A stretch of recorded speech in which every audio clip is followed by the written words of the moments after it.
Hi, I'm Bruce D. Mitchell with the Stan Winston School of Character Arts. I've got a couple friends that stopped by. This is Lucas and Juan. If you can get them started at an early age and they've already got an interest, you can do incredible things later. And we're going to take a look at masks and talk about art, so stick around.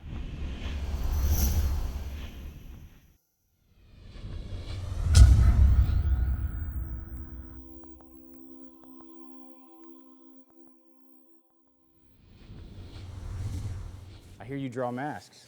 I do, and I draw a lot of different things. I just really like to draw and all. So. Cool, me too. What do you bring? Oh, I have a few different books. I have a drawing I can show you. It's one of my best drawings here. Oh, put it right up here, buddy. Thanks. That was. Oh, those are good. Thanks. That one. You like samurais? Yeah, I didn't. I That love one didn't samurais. turn out like this. Yeah, here it is. That's great. You drew this just about a month ago. Yeah. Cool, man. How long does it take you to draw something like that? Well, it could take a day to max if I'm in school, but if I'm just like random at whatever, you could draw it in an hour or so. Cool. Can I look through? Yeah, you could look through. You know what I'll tell you? Did you read any books on how to draw? I have some drawing books and also. Did you ever read that comic book, How to Draw Comic Book Characters? No. What I'll tell you you're doing that's already really good that I was not doing at your age, but when you draw characters, let's see, just to point it out, the way you've got sort of an underframe, just a line skeleton, that kind of proportion, this kind of stuff exactly, that's really good. That's always going to help you draw a better person.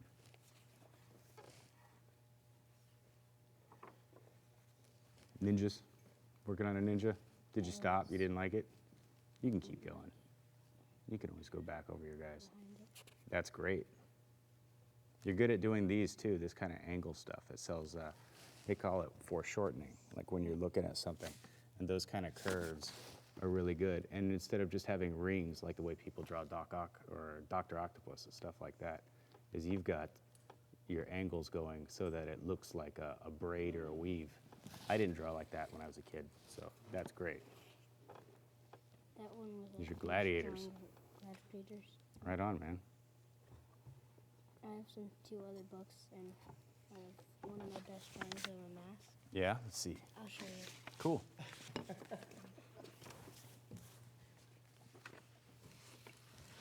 Oh, that's cool. It looks like, I'm going to say Pueblo Indians. I don't know if I got the right Indian, but you see like the eye holes on the sides. This is actually supposed to be the eye holes. Right here? It's cool, man. Is this your school book? No. No?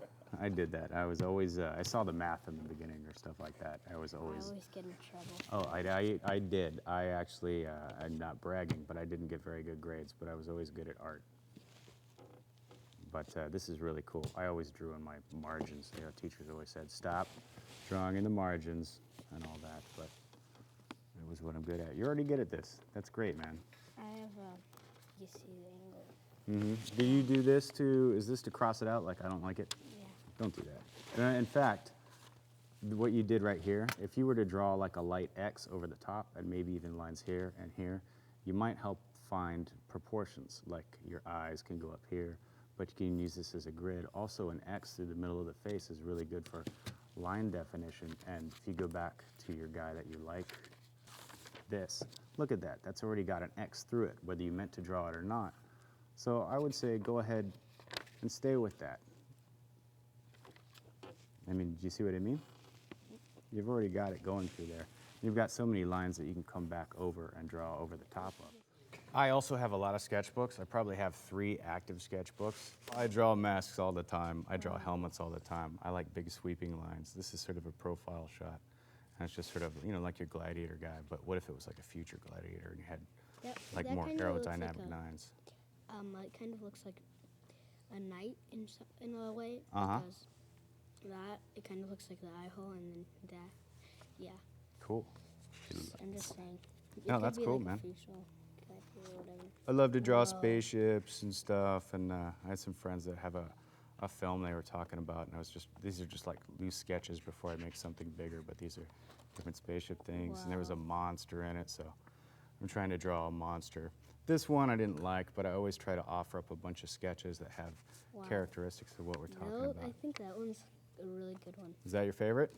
Not exact. I like all of them. So I like this guy, and then also I tried to do a full body, and being as I do creature work, I was trying to sell it as like, sell the idea as a man in a suit. So this could actually be a guy. I drew a little man first, and then these would be hand extensions or stilts. oh, I kind of see what you did.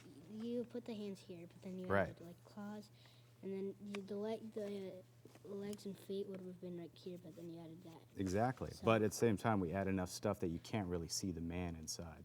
Yeah, I kind of can see it though. Cool. And they were going to have some aliens in it. So I was drawing aliens, but I'll just go through this really fast.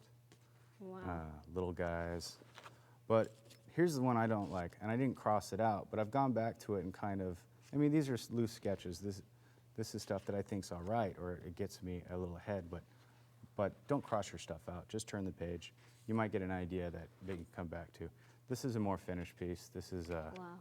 I offered up some character sketches for film, and these were just because I like the other version of the movie, so I was trying to do it. This would be like a head wrap, sort of headdress on a lady. These are, a lot of these Oh, are I see unfinished. that finished man.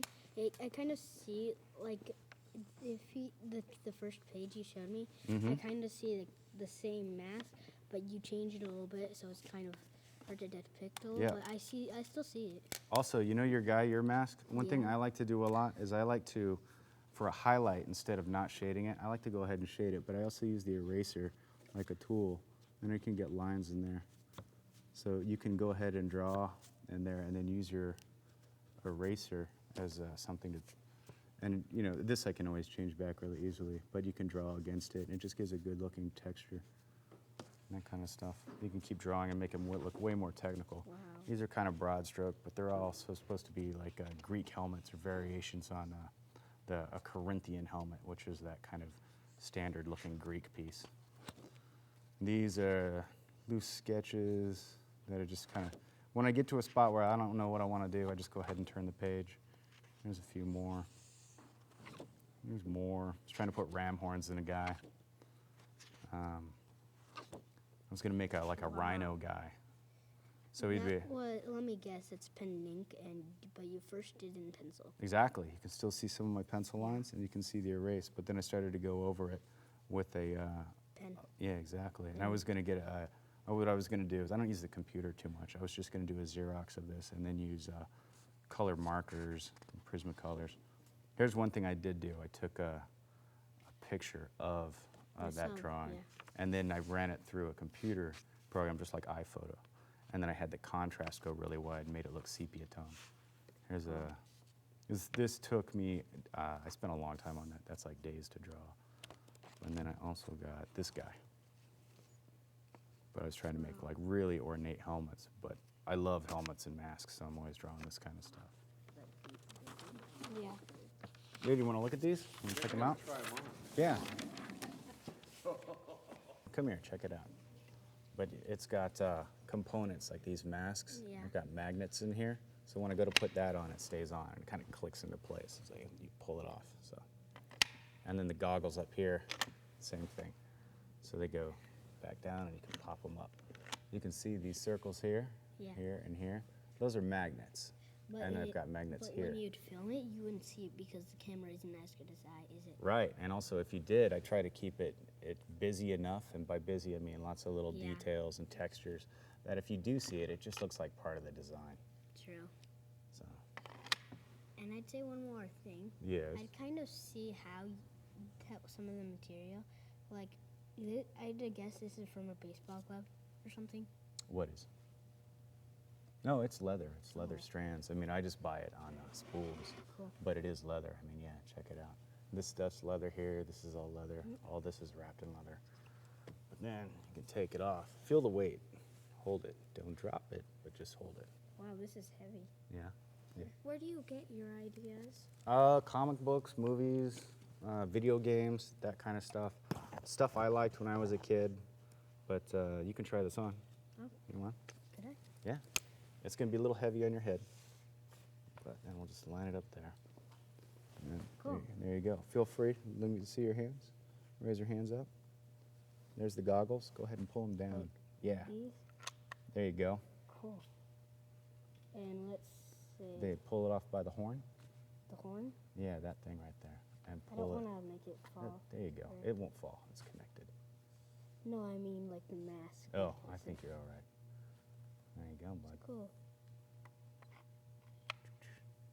You want to try it on? Okay. Okay. It's There you heavy. go. Go ahead and bring your hands out of your pockets, though. In case it starts to fall, you can catch it. Is this too heavy?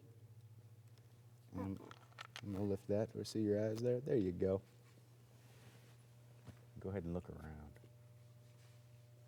This way. There you go, and that, again, this pulls off. There you go. We're going to make a little side project with the help of Lucas and Juan here. We're going to make a little claw. A claw is something, here's your introduction to Magic Sculpt, right? You've got some new material, maybe you haven't used it before, maybe you have. We're going to open it up and we're going to make something that's relatively simple. You guys got your gloves on? Yeah. Okay, I'm gonna get my gloves on. Again, always use gloves with this. It's a very sticky material. It is an epoxy. Now this is clay, but it's only clay that hardens when we have 2 equal parts. This is a non-toxic clay, but it becomes rock hard. You've seen this piece here, right? Give it a tap. I mean, that's pretty solid, right? Yeah. Okay, so when it starts out, it's really soft. So I'm gonna pull you guys both out equal parts, and I'm gonna have you mix it. I'm gonna make sure that you're mixing it correctly so that it will harden, but I want you to go ahead and mix it. And I want you to do this to see and help me illustrate to the people watching that this is actually very simple stuff to use. Okay, we've got close to equal parts here. I'm gonna give you both one of these, and you're gonna mix it together. And the way you're gonna mix it together, you know how to make a snake out of clay? That's right. There you go. This one's yours, this one's yours. Go ahead and start rolling those together. Make it as long as you can without it breaking apart.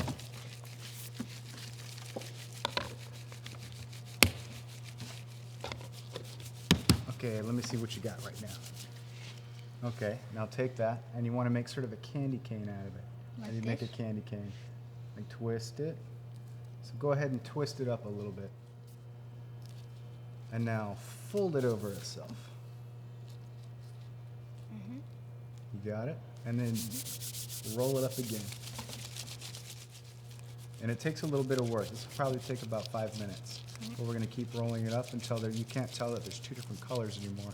It's just going to look like one lighter color. Okay. Let's see what you got. How you doing, Juan? I think I'm doing good. Okay, yeah, let me see that. See, as you guys start to mix it more, the pieces, remember it was 2 equal parts. As you're mixing it more, you're folding it, you're twisting it, these parts become less distinguishable. They're smaller, tighter ribbons. Wait, I have a question. Yes. Do you want us to keep like twisting it while we're folding it? Sure, you know what you can also do? You can fold it over, give it a twist, pinch it flat. It's really about, it's however it's comfortable for you. But the more we do this kind of work, the more we mix it up. So there's no, if you want to twist it, that's cool. Twist it up, that's how I did tell you. But feel free to pinch it, roll it flat, roll it up into a ball, make another snake, fold it. Again, what we've got here is we've got a resin and a hardener. And what that means is you've got a piece that's, these chemically work together. One part without the other is not going to solidify. So now that we've got the 2 parts and we mix them evenly throughout each other, they're going to start working with each other to become a piece that becomes solid. Kind of like this. That's getting there. Let me point this out though. I see the sides right here. Right? You see all those that kind of ribbons Yeah. of color?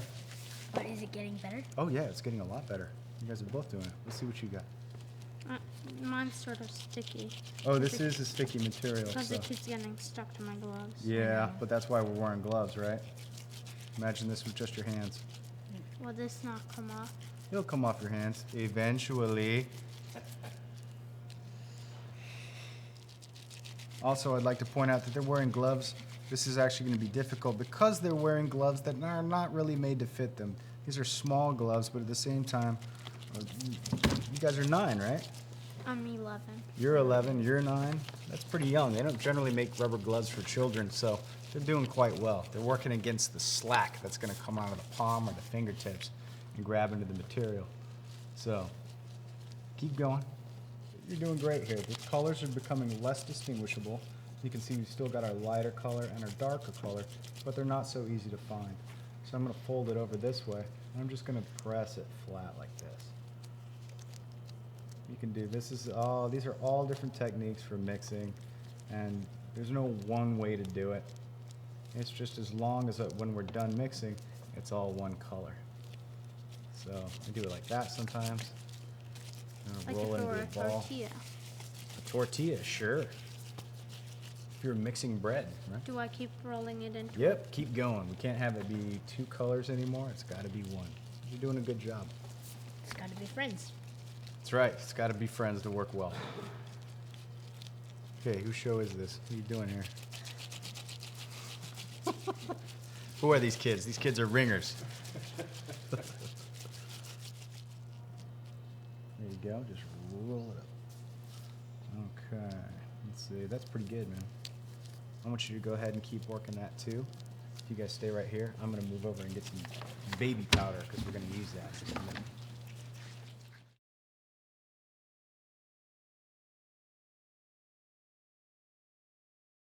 All right, we're all mixing up Magic Sculpt for the first time here.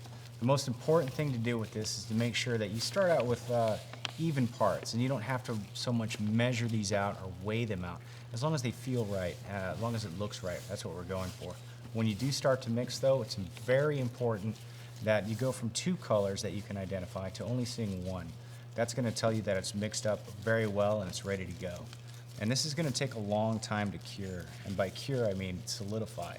It's not gonna happen right away. Is this good? That's great. So what we're doing now is it's very sticky, right? Go ahead and try to make a claw. In fact, I'll show. If I was to make a claw, I would leave it like a ball, and I would just start to kind of pinch and roll it on one side. You see how it's getting sharper on one side? Mm-hmm. That's what we would do. But now it's very sticky, right? Yeah. So how do we get the stick out? We use baby powder. Baby powder is it's a talc agent, or by agent I mean component or material. And I'm just going to put that there. Go ahead and make a ball again. Just roll it up. It doesn't have to be a perfect ball, but just a ball. I'll give you a little bit of baby powder too. I'm going to put that out. Get that out of the shot. Baby powder. Okay, and baby powder you can find anywhere, drugstores, grocery stores. It's usually it's available there to help you take care of your kids. You got kids? No. Wait. I got 2. All right, let's see the ball there. Okay, now go ahead and place that in the baby powder. And what you want to do is just start doing this. And what we want to do is pick up that baby powder. Now when we get baby powder on these, that's going to take all the stick. Remember all that sound that was happening on your Yeah. gloves? That's because the stuff was sticking to your gloves. Glad you're wearing gloves? Yeah. Yeah. All right. How are you doing there? You getting full coverage here? You're kind of just powdering a donut at this point.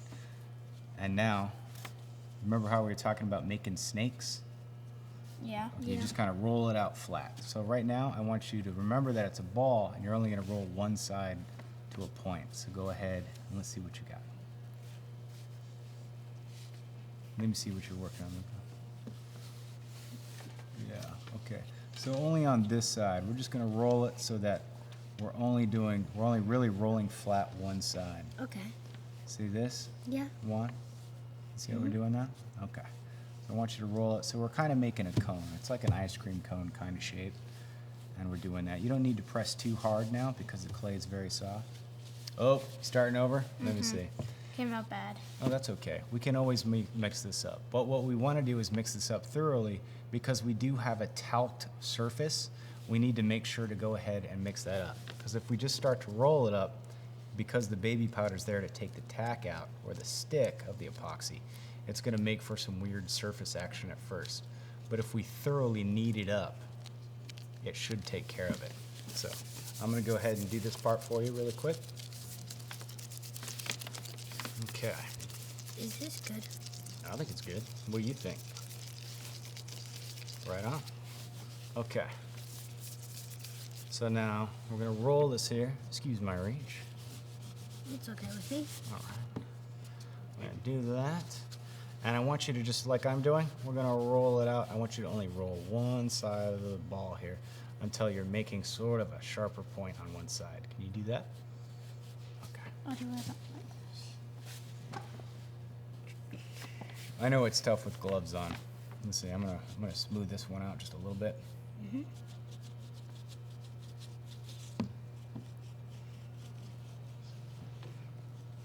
Okay. How you doing there? I think I'm doing good. Hopefully I can make a big one. Yeah, you're gonna be able to make quite a substantial claw out of this guy. Okay. Let me see that one, Juan. I'm gonna go ahead and roll this out real quickly. You're doing a good job. But I'm just gonna make sure we don't have to knead it up again.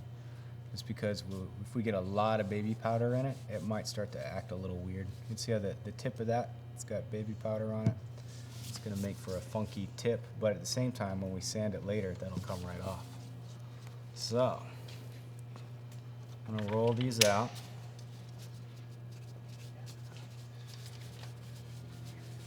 And you can see that the baby powder is still working on the surface of that. Even though we've changed the shape, it's still in the surface, so it's not sticking to everything like it would if we didn't have the baby powder.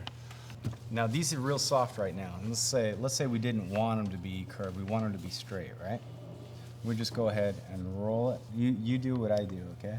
Check this out. We're gonna put your fingers on this side and go ahead and roll it. Now because this is so soft, we're just gonna roll it like that, and we're gonna let gravity do the work for us and straighten these out. And then we can go ahead and roll it. And see how it's gonna just pick up more powder, but now it's gonna roll out straight. So go ahead and stop rolling it. We should have a pretty straight piece. But now you guys want curved claws, right? Mm-hmm. So go ahead and curve them in the shape that you want.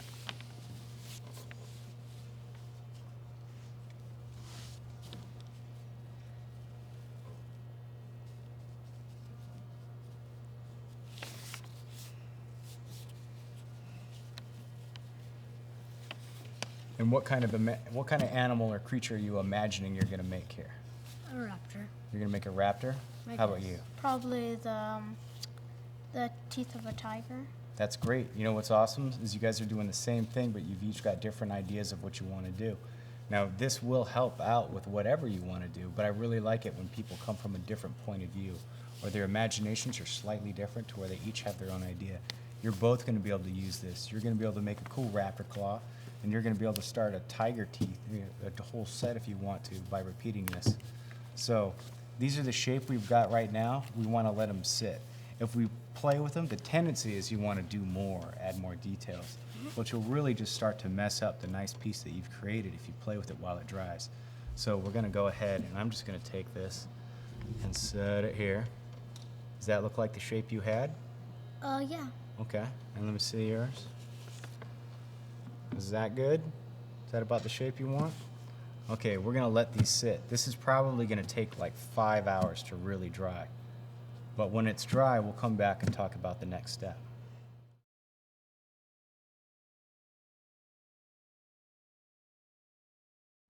So, you're right-handed. Yeah. The sandpaper is your tool, so you want to hold that in your right hand. This is what you're holding, so you can spin it and look at it. You may not be left-handed, but you can do pretty well with your left hand. And we want to hold it so that we can see it well. And we just want to start lightly running the sandpaper over it. You can go in downward strokes like that to get like a broad area, or you can do circles like that. You'll end up doing both for a really good finish. But this is something where you can totally play with this. This is not power tools. You could do this pretty well unsupervised if you had to and it was okay with your parents. The one thing you can do that you got to be careful of is with sandpaper, and it's something like this, as dense as this material is, you can make a very sharp point. And it might be fun to make a sharp point in something that's like a claw, but don't hurt yourself with it, okay? Here you go. You want to try it? Okay. Okay. What hand do you hold the paper in? This one. No. Oh. What hand is it? What hand are you? Right hand. Okay. In The your right sandpaper is your tool. Okay. So you want to go ahead and hold the sandpaper in your right hand. And I go like this, don't I? Sure, if you're left-handed. Nah. Now, whatever is comfortable, man. It's all about learning and playing with it. So if that's comfortable for you. Okay. There you go. You're starting. So have fun. Don't poke your eye out, all right? Okay. All right. Cheers, guys.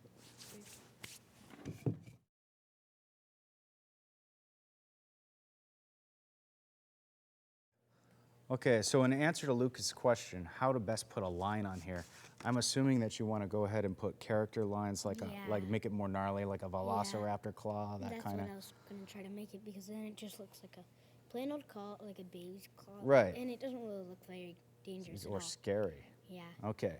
Now this, I pulled this out. This is a metal kidney. Now you pointed out like that looks dangerous. Go ahead and run your finger across that. Not too hard. No. That is sharp. It's a little more sharp this way, but you just got to know that. You got to be careful about it. Okay. A lot of the tools that we're going to be using are dangerous if you misuse them, but at some point you're going to be using these tools, and this is a great time to illustrate it. This is it's a metal kidney form, and it's got what they call a toothed edge or a serrated edge. Yeah. But I imagine you want more than one line. Yeah. Okay, so what we'll do is we'll put this down here, and again, we're right-handed, so we want to hold this in our right hand. When we have an object or a tool that might be a little more dangerous, we want a little more control over it, so be sure to hold it in your right hand if you're right-handed. Okay, now what I'm going to do is put some downward pressure on it, and I'm just going to repeatedly drag this over the surface of it. And it turns out, and it makes lines. Yeah, see, we're making lines just by scratching And it it. looks a little gnarly. Yeah, right? Yeah, Do you like? Yeah. Okay, so if we want to do that, I'll let you borrow this and you take it and go ahead and we want to get under the side here.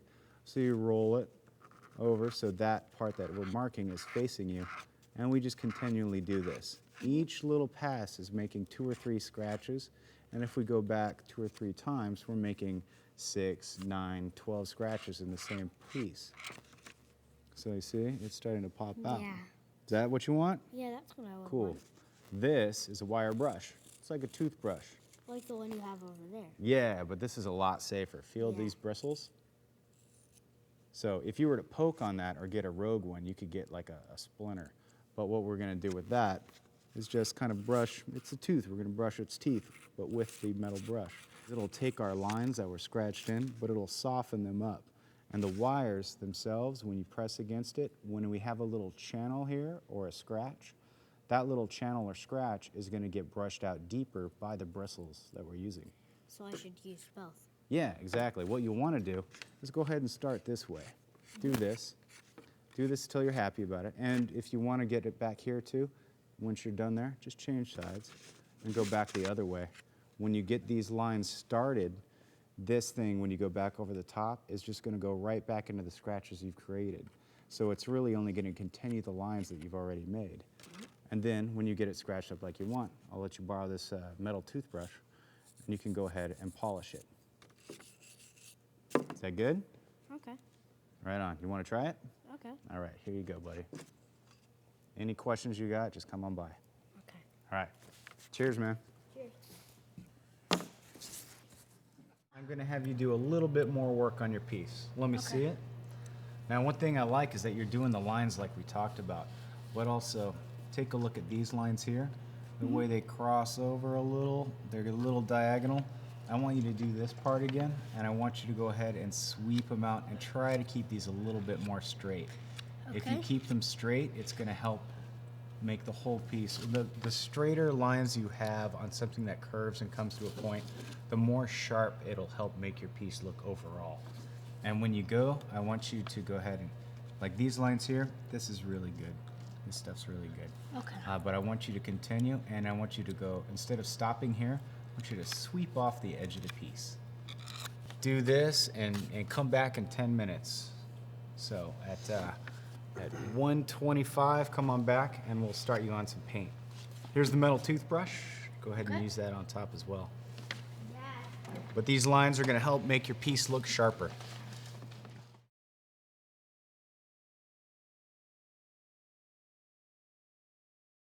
Right on. See, now this looks like a claw that's been used to scratch up stuff. Also, a lot of animals, they sharpen their claws on trees and rocks and stuff. And it looks like it could have been in a few fights. Exactly. So, what we're gonna do is we're gonna go ahead and paint this for you really quick. I'm gonna show you how to do it, but I'm gonna do it really quickly so you don't get paint all over yourself. But I'll show you what I'm doing and tell you what I'm doing. All right.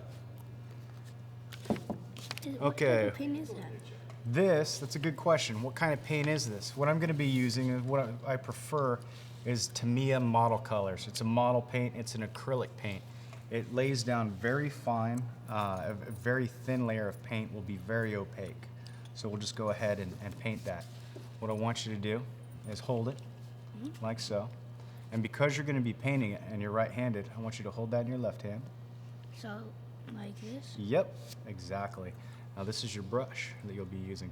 Now I've got enough paint in the lid right there, so go ahead and dip that in the lid. And now the same way that you put lines into it, the same direction that you used to sweep, go ahead and paint in that. And I'm gonna just do one just to show you. So we've got our piece and we're holding it. We're gonna paint it this way, so we wanna make that curve work for us. We're just going to paint, we paint this way so that it falls into the grooves that we've scratched into the piece. Okay. Okay. But then how do I make it, like, how do we take the paint off on the other sides? Like, Oh, I'll show you that. We're just going to do one step at a time. Right now, I just want you to paint the whole thing black.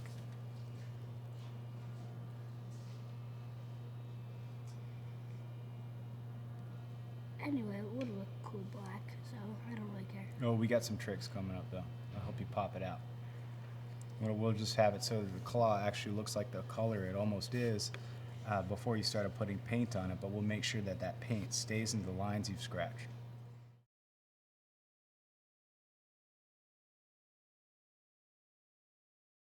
Okay, let me see here. So you can hold it there. Okay. You know what?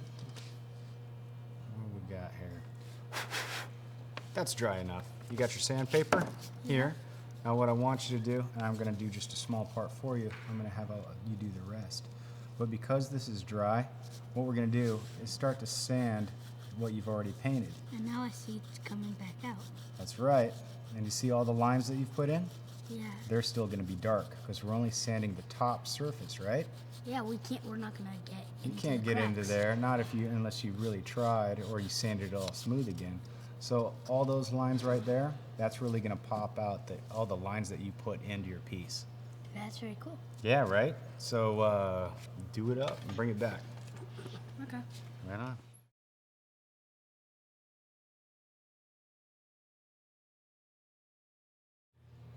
We're back. Lucas is going to show us his project. He's been working on a claw. I've sort of taken him through a few steps. I've only started him on them, and then I've had him continue it and bring it back to me and show me his progress. Each time he's scratched some lines in it. He's used a wire brush to finesse those lines. He's also taken it and painted it and begun to sand it off to reveal what the washing in paint can do for this material. You got your claw? Mm-hmm. Let's see it. Check that out. So what he's done is he's taken it, he's scratched the lines in, he started to paint it, and we've begun to sand the back on the surface. Sanding it removes the top paint layer, and that way the paint that's only staying into the scratches that we've done now nests in there, and it really starts to give our claw character. These are all lines that he's done. This is an individual choice. What kind of lines do you want? This is your character, and these are little elements that really show the kind of character that you want to put into it. So I want to show you one more trick. You ever have to do chores around the house? Nope. No? Really? I don't have any chores. I did. Did you do the dishes at all? I don't do dishes. Oh, well, I did, but let me show you something. This is a Brilla pad, or this is a Scotch-Brite pad. What this is for cleaning dirty pots and pans. I used to have to do that. You really don't have to do that? I really don't. Are you just a really good kid? I guess, but I really don't have to do it. Well, Mom and Dad, let me tell you something. No, I'm kidding. That's great. That's awesome. So, what I'm going to have you do, what I was hoping you'd say, I know what those are, but anyway, this is something to scrub the surface. Now what I want to show you is we've already sanded the surface, but we want to go over it just a little bit more. You see how that's bringing that out? Okay, so what I want to do is just polish that up a little bit. If we have an animal that scratches a lot, whether it's other animals or items, or let's say this was a dragon claw and it scratched the knight's armor, it's going to put marks in it. It's always going to, anything it scratches is going to affect this. So we want to just take this Brillo pad and go ahead and run over it evenly. And that's going to just define those a little bit more. It's going to take out where we end up sometimes with patches of paint, where we're sanding and we missed it. This doesn't get rid of those, because I kind of like those. Those are little bits of character right there. That shows, you know, each claw is going to have a different effect. But this is a pretty gentle medium. Let me go ahead and hold that. Feel how it's kind of scratchy, but it's not too tough, right? So go ahead and hold that, and remember to hold that in your left hand, and then hold this, because this is now your tool, in your right hand if you're right-handed, and sort of soften it up, scratch it up. Okay, you know what you can also do? Go ahead and put this on the table, hold that in your right hand, and drag it across. And then show everybody what you're doing. See that? Hold it up and hold it real still. Okay. Now hold up your claw and show it to the camera. Now see what he's doing there is he's just scratching again the top layer of our magic sculpt. He's getting the paint off of it. And what it really does, this is all about highlighting the scratches that we've made with dark recesses. These dark recesses are really going to lend themselves to making the claw look sharper without it actually being sharp itself. This is also the kind of stuff that shows wear and tear, and it makes our creatures look more ferocious. You can do this to teeth. If you're doing it to teeth, you want to do fewer lines, maybe keeping them just around the bottom and sanding it a little more overall. But this is a really good claw, and it's something that he made. So, I mean, the next thing I would do in like a Cub Scout kind of fashion, do you know what Cub Scouts are? Okay, so I'd make a necklace out of it. I'd take some cord and wrap it around, and there you go. You got a dragon tooth necklace. Or, you know, you make 5 more and you can make yourself a dragon hand. Or 4 more, so you've got a total of 5. Well, yeah, there it is. This is a great way to learn how to use this material and how to carry it through a few more steps. You guys have done really good. It's been really good to have you here. It's a good surprise. Cheers, man. I hope you guys will make more of this stuff. Okay. You want to make more? Yeah. Good. Get out of here. See you guys. Yeah.